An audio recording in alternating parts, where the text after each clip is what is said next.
प्रत्येक बिझनेसला असं वाटतं की मी फ्रँचायझिंग करावं. माझं प्रोडक्ट जे आहे ते वेगवेगळ्या मार्केट्समध्ये अवेलेबल व्हायला हवं किंवा एखादं रेस्टॉरंट असेल, एखादं सर्व्हिस सेंटर असेल, तर त्यांना असं वाटतं की माझ्या बिझनेसचं फ्रँचायझिंग करायला हवं. तर फ्रँचायझिंग करायच्या आधी ना, आर यू फ्रँचायझेबल?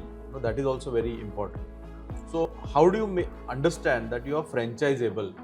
पहिली गोष्ट म्हणजे ज्या प्रॉडक्टला किंवा ज्या सर्व्हिसला तुम्हाला वेगळ्या वेगळ्या जॉग्राफिक लोकेशन्समध्ये पसरायची गरज लागली, तर अगोदर तुमच्या स्वतःच्या सक्सेस स्टोरीज असणं फार गरजेचं आहे. कारण जेव्हा समजा फॉर एक्झाम्पल कम्प्युटर क्लासेस माझे जे होते, तर अगोदर मी अनेक स्वतःचे ओपन केले, 6 ते 8 आउटलेट्स ओपन केले. त्याच्यानंतर तुम्हाला ॲक्च्युअली समजतं की रिमोट मॅनेजमेंटचे प्रॉब्लेम्स काय आहेत. रिमोट मॅनेजमेंट म्हणजे तुमची उपस्थिती नसणार तरीसुद्धा तुमचं आउटपुट असं असलं पाहिजे की तुम्ही तिकडे पण उपस्थित आहात. तर that physical absence but presence through systems and strategies हे तुम्ही स्वतःनी मल्टिपल लोकेशन्स ऑपरेट केल्यानंतरच तुम्हाला ते दिसून येतील. तर ते करणं गरजेचं आहे आणि then that becomes your case study की बाबा रिमोटली मी ऑपरेट करून एम्प्लॉईजच्या मार्फत जर मी एवढा चांगला रेव्हेन्यू जनरेट करू शकतो, तर जर तुम्ही तो रोल प्ले केला तर you are a interested party because you are a stakeholder. तर as a franchisee you can do better business than what my employee as a manager is doing. तर तुम्ही फ्रँचायझेबल आहात की नाही हे स्वतः तुम्ही मल्टिप्लाय करून बघणं फार गरजेचं आहे.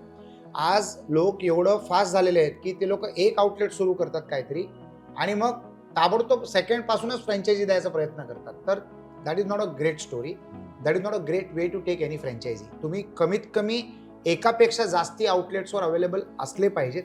त्याच्यानंतर तुम्ही फ्रँचायझिंग केली पाहिजे. आणि फ्रँचायझिंगचे वेगळे वेगळे रूप असतात. म्हणजे लाईक फॉर एक्झाम्पल तुम्ही वॉल्ट डिझनीची फ्रँचायझी जर घेतली, तर ते तुम्हाला त्यांचे कार्टून्सना यूज करायचं लायसन्स देतात. तर दॅट इज ऑल्सो फ्रँचायझिंग फॉर्मॅट. आणि त्या लायसन्सच्या आधारे तुम्ही आयदर ते मॅन्युफॅक्चर करता भारतामध्ये according to their quality standards आणि डिझाईन पॅटर्न्स आणि मग तुम्ही त्याला डिस्ट्रीब्यूट करता, विकता वगैरे वगैरे, ई कॉमर्सवर, ऑफलाईनवर, ऑनलाईनवर वगैरे वगैरे. किंवा तुम्ही इम्पोर्ट करता, त्यांनी बनवलेल्या वस्तू तुम्ही इम्पोर्ट करता आणि मग तुम्ही ते मोनोपोली घेता एका टेरिटरीचे, फॉर एक्झाम्पल इंडिया, आणि मग भारतामध्ये तुम्ही त्याला डिस्ट्रीब्यूट करता by creating sub distributors. Correct. तर इट डिपेंड्स ऑन तुम्हाला फ्रँचायझिंगमध्ये काय नेमकं करायचं. But are you franchisable? त्याच्यासाठी स्वतःवर अनुभव करणं, एक्सपेरिमेंट करणं फार गरजेचं आहे. It can be a restaurant, it can be a coaching class, it can be products which are sold in different outlets. म्हणजे कुठचं तरी ब्रँड घेतलं, शर्टचा ब्रँड, ट्राउझर्सचा ब्रँड किंवा क्लोदिंगचा ब्रँड, फॉर एक्झाम्पल मान्यवर.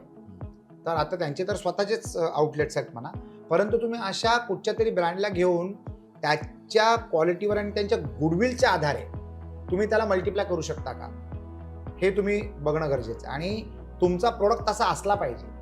फॉर एक्झाम्पल आता आम्ही सुगंध लोक नावाचं एक ब्रँड सुरू केलेलं आहे. Fragrances, incense sticks in various formats, with bamboo, without bamboo, धूप, कोन वगैरे वगैरे. तर एक त्याचा फॉर्मॅट असणार आहे की we will sell it online, आणि दुसरा त्याचा फॉर्मॅट असणार आहे की सेल इट थ्रू स्टोअर्स. तर आम्ही सुगंध लोकचं एक स्टोअर पण क्रिएट केलं. आमचे 3 स्टोअर्स आहेत, दिल्लीला एक, सुरतला एक, बँगलोरला आहे. तर दे आर आउटस्टँडिंग स्टोअर्स. तर त्याचा एक फॉर्मॅट बनतो, फर्मा बनतो. तर वी आर फ्रँचायझेबल की नाही ते आपण एकदा करून घेतल्यानंतर समजतं की whether it is doable or not. तर now we are ready for franchising Sugandh लोक.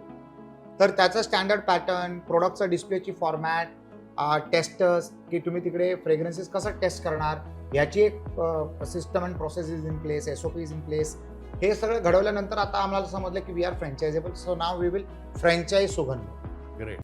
I work with and for Konark Cancer Foundation. It's a foundation which takes care of cancer patients. If you know anyone suffering with cancer, then we at Konark Cancer Foundation can connect the person with the right resources and facilities to ensure that the right time, right treatment reaches the patient. Whether it is connecting the resources or providing resources to the cancer patient, we do it all. It also includes support for accommodation in the city of Mumbai. We are associated and connected and networked with the right resources, the right doctors, and the right hospitals. We can bring all of this on a table to you so that it is convenience for you. whether it is guidance, whether it is medical support, or whether it is operating procedures, our team facilitates every activity required for the patient and the support required for the family. We also connect you to the right NGOs and donors to ensure that you also get financial support and aid to whatever extent possible to ensure that the treatment happens and the life is saved. If you know of anyone who is suffering with cancer, please connect with us. The details are mentioned in the content below.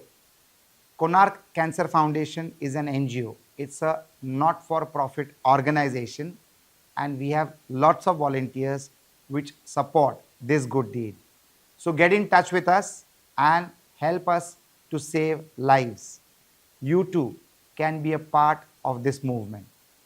Konark Cancer Foundation. Thank you so much.